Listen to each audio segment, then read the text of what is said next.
Hello guys, ఎలా ఉన్నారు? కర్ణుడు గొప్ప, అర్జునుడు గొప్ప. ఈ టాపిక్ మీద ఒరిజినల్ మహాభారతంని బేస్ చేసుకుని ఆల్రెడీ ఒక వీడియో చేశాం.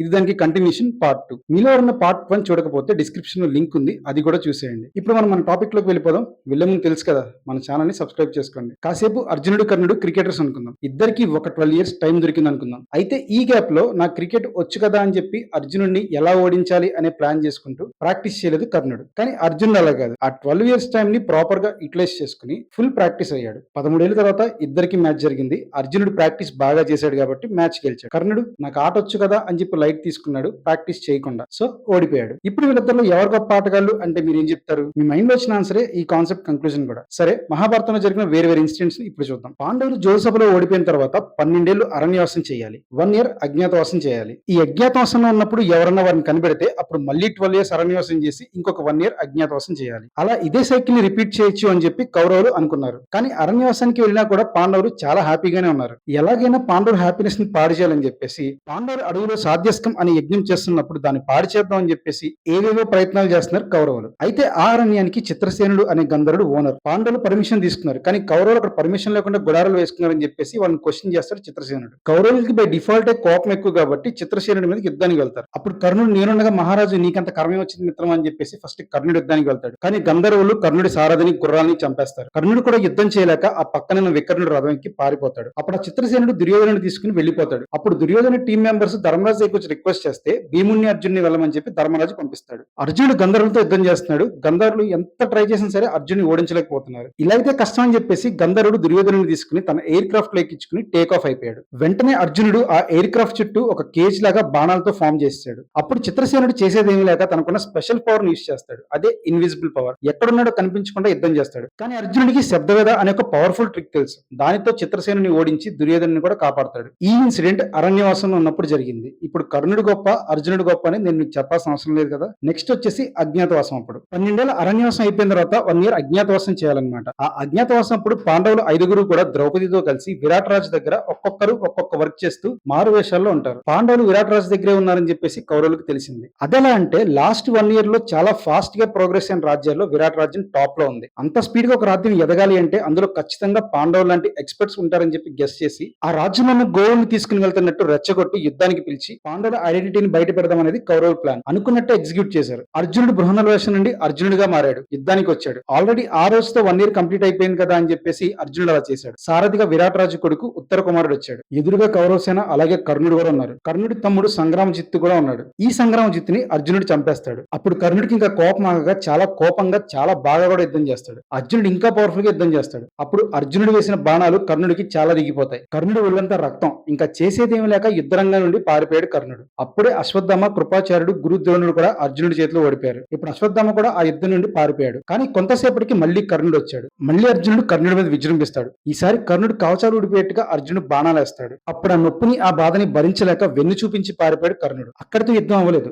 దుర్యోధనుడు, భీష్ముడు కూడా వచ్చారు. వాళ్ళని కూడా అర్జునుడు ఒక్కడే ఆ రోజు ఓడించేశాడు. లాస్ట్ కి అర్జునుడు వేసిన సంమోహనాస్త్రానికి అందరూ సృహతపై పడిపోయారు. అప్పుడు అర్జునుడు కర్ణుడి దగ్గరకు వెళ్లి తన కిరీటంలో ఒక కుచ్చుని తీసుకుని కట్ చేసుకుని వస్తాడు. అర్జునుడు ఆ టైంలో కర్ణుడిని చంపాలంటే చంపేయచ్చు, కానీ అలా చేయలేదు. నెక్స్ట్ ఇన్సిడెంట్ కురుక్షేత్ర యుద్ధం. ఇది మొత్తం 18 days జరిగింది. ఇందులో ఫస్ట్ 11 days భీష్ముడు సుప్రీం కమాండర్ గా ఉన్నారు. 12th day నుంచి 15th day వరకు ద్రోణాచార్యులు వారు సర్వసైన్యాధ్యక్షుడిగా ఉన్నారు. 16th day కర్ణుడు సర్వసైన్యాధ్యక్షుడిగా ఉన్నాడు. అయితే ఈ 18 days లో కర్ణుడు భీష్ముడు కమాండర్ గా ఉన్న రోజులు నేను యుద్ధం చేయను అని చెప్పి శపథం చేస్తాడు. 11th day ఏ రోజు అయితే భీష్ముడు పడిపోతాడో 12th day యుద్ధానికి వస్తాడు కర్ణుడు. 13th day అభిమన్యుడితో యుద్ధం చేసిన రోజు. అయినా ఈ టాపిక్ ఎందుకు? కర్ణుడు గొప్ప, అర్జునుడు గొప్ప అని కదా మనం అనుకుంటున్నది. మధ్యలో అభిమన్యుడు ఎందుకు వచ్చాడు అని చెప్పి మీరు అనుకోవచ్చు. ఎందుకంటే కర్ణుడు గొప్పడో కాదా అనేది కేవలం ప్రతాపంలోనే కాదు, క్యారెక్టర్ లో కూడా తెలియాలి కదా. అభిమన్యుడు పద్మవ్యూహంలోకి వెళ్ళాడు. అక్కడ భయంకరమైన యుద్ధం చేశాడు. కర్ణుడు, అశ్వత్థామ, ద్రోణుడు, కృపాచార్యుడు, శకుని వీళ్ళంతా తట్టుకోలేక అందరూ ఒకటేసారి వచ్చి బాణాలు వేయడం స్టార్ట్ చేశారు. మామూలుగా యుద్ధ నియమాల ప్రకారం ఒకసారి యోధుడితో ఒక్కరే యుద్ధం చేయాలి, కానీ ఆ రూల్స్ ని కంప్లీట్ గా బ్రేక్ చేశారు. అయినా కూడా అభిమన్యుడు ఒక్కడే భయంకరంగా యుద్ధం చేశాడు. కర్ణుడి షీల్డ్ ఓడిపోయి స్కిన్ బ్రేక్ అయ్యేలా బాణాలు వేశాడు. ఎంతలా కొట్టాడు అంటే కర్ణుడు అభిమన్యుడి ఫోర్స్ కి తట్టుకోలేక రథం మీద కుప్పగూలిపి అక్కడి నుంచి వెళ్ళిపోతాడు. కొంతసేపటికి మళ్ళీ వస్తాడు కర్ణుడు. అప్పుడు ఒక్క సెకండ్ లో 73 బాణాలు వేసి కర్ణుడు ఇంజ్యూర్ అయ్యేలా చేస్తాడు అభిమన్యుడు. కర్ణుడు రథాన్ని విరక్కొట్టేస్తాడు. బాణాన్ని కూడా విరిచేస్తాడు. అప్పుడు మళ్ళీ యుద్ధరంగం నుండి కర్ణుడు పారిపోతాడు. అలా పక్కకి పారిపోయిన కర్ణుడు ద్రోణాచార్యుడి దగ్గరికి వెళ్లి ఏం చేద్దాం అని చెప్పి అడిగితే అప్పుడు 6గురు కలిసి ఒకటేసారి అభిమన్యుడి మీదకి యుద్ధానికి వస్తారు. ద్రోణాచార్యుడు,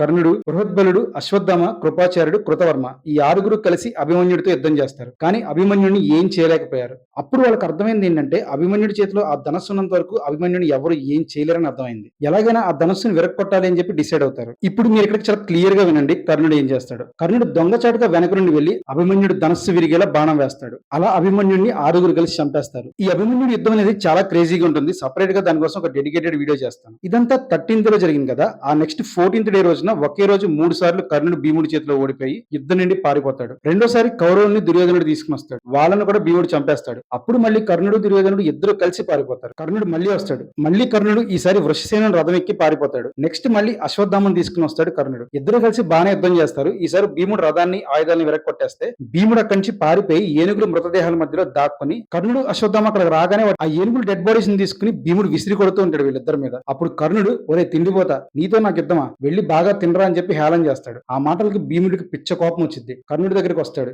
జస్ట్ ఆ టైంలో ఒకే ఒక గుద్దుతో చంపేద్దాం అనుకున్నాడు భీముడికి ఆ కెపాసిటీ కూడా ఉంది. యాక్చువల్ గా ఇది ఒక డిఫరెంట్ సిచ్యువేషన్. ఎందుకంటే ఇద్దరిని చంపుకునే ఛాన్స్ వచ్చింది. కానీ కుంతిదేవికి ఇచ్చిన మాట కోసం కర్ణుడు భీముడిని వదిలేశాడు. అర్జునుడు కర్ణుని చంపుతాను అని చెప్పి చేసిన శపథం కోసం భీముడు కర్ణుని వదిలేస్తాడు. ఈ విషయంలో కర్ణుని మెచ్చుకోవచ్చు. అదే రోజు 3 సార్లు ఓడిపోయినా కూడా వెనక్కి తగ్గకుండా మళ్ళీ 4వసారి కూడా యుద్ధానికి వచ్చాడు. అసలు అర్జునుడు ఎందుకు కర్ణుని చంపుతా అని చెప్పి శపథం చేశాడు అంటే సభాపర్వంలో ద్రౌపది దేవి తనకి న్యాయం చేయాలని చెప్పి వచ్చినప్పుడు దుశ్శాసనుడు జుట్టు పట్టుకుని ఈడ్చుకుని సభలోకి తీసుకొస్తాడు. అప్పుడు ఎవరు ఏం మాట్లాడరు. నిజానికి దుర్యోధనుడు ఆ టైంలో ద్రౌపదిని అక్కడికి తీసుకురమ్మది జస్ట్ ఒక సర్వెంట్ లాగా పని చేయించడానికి తప్ప బట్టలు వడదీసి అవమానించడానికి కాదు. యాక్చువల్ గా ఆ ఐడియా ఇచ్చింది కర్ణుడే. అక్కడ ఉన్న కురు పెద్దలు ఎవరు ఏం మాట్లాడరు. అందరూ సైలెంట్ గానే ఉంటారు. ద్రౌపది దేవి చాలా మందిని చాలా క్వశ్చన్స్ అడుగుతుంది. అయినా సరే ఎవరు సమాధానం చెప్పరు. నేను రజస్వలని ఏకవస్త్రంలో ఉన్నాను అని చెప్పి కూడా రిక్వెస్ట్ చేస్తారు. అయినా కూడా ఎవరు ఏం మాట్లాడరు. ఒకే ఒక్కడు మాట్లాడతాడు. అతనే వికర్ణుడు. దుర్యోధనుని 99 మంది తమ్ముల్లో ఈ వికర్ణుడు కూడా ఒకడు. మీరు చేస్తున్న తప్పు అని చెప్పి చాలా ధైర్యంగా చెప్తాడు. అప్పుడు కర్ణుడు లేచి చాలా నీచంగా మాట్లాడతాడు. అయినా ఆమెను జుట్టు పట్టుకుని ఈడ్చుకురావాల్సిన అవసరం ఏముంది?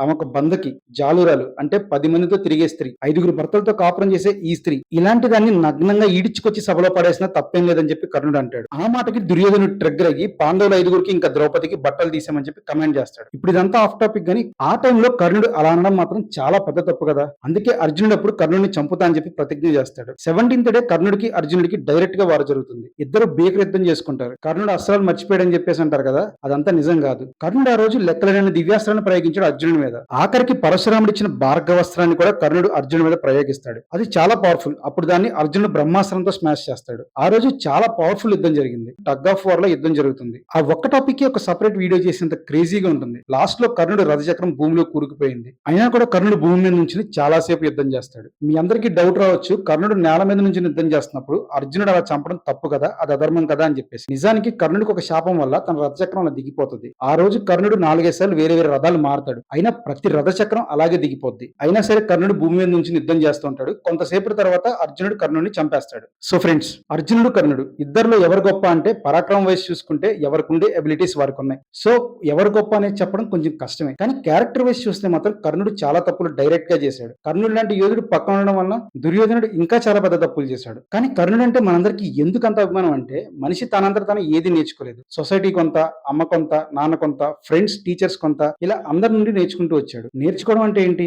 ఎవరో ఒకరి నుండి ఇన్ఫ్లుయెన్స్ అయ్యి వాళ్ళు చెప్పింది నిజమే అని నమ్మి ఆచరించడం కదా. అలాగే మనం కూడా ఒరిజినల్ మహాభారతాన్ని చదవకుండా సినిమాల్లో చూపించిన దాన్ని నిజం అని చెప్పి నమ్ముతున్నాం. సినిమా వాళ్ళు సినిమాటిక్ లిబర్టీ తీసుకుని కొన్ని కోట్లు ఖర్చు పెట్టి సినిమా తీస్తారు కాబట్టి అక్కడ డ్రామా సరిగ్గా లేకపోతే ఆడియన్స్ డిసప్పాయింట్ అవుతారని కొంత ఫ్యాబ్రికేట్ చేస్తారు. అది తప్పేం కాదు. కానీ అదే నిజం గుడ్డిగా నమ్మడం, అనాలిసిస్ చేసుకోకపోవడం అనేది మన తప్పు. సో ఇక నుండి అయినా సరే అర్జునుడు గొప్ప, కర్ణుడు గొప్ప అని కొట్టుకోకుండా అసలు వారిద్దరి లైఫ్ నుండి మనమేం నేర్చుకోవాలని తెలుసుకోండి ఫస్ట్. నా ఎక్స్ప్లెనేషన్ మీకు నచ్చితే ఈ వీడియోని లైక్ చేసి మీ అభిప్రాయాన్ని కింద కామెంట్ చేయండి. మీ ఫ్రెండ్స్ అండ్ ఫ్యామిలీకి ఈ వీడియోని షేర్ చేయండి. ఇలాంటి మరెన్నో ఒరిజినల్ అండ్ అథెంటిక్ కంటెంట్ కోసం మన థింక్ వండర్స్ ఛానల్ ని ఇప్పుడే సబ్స్క్రైబ్ చేసుకోండి. Thank you. జై హింద్.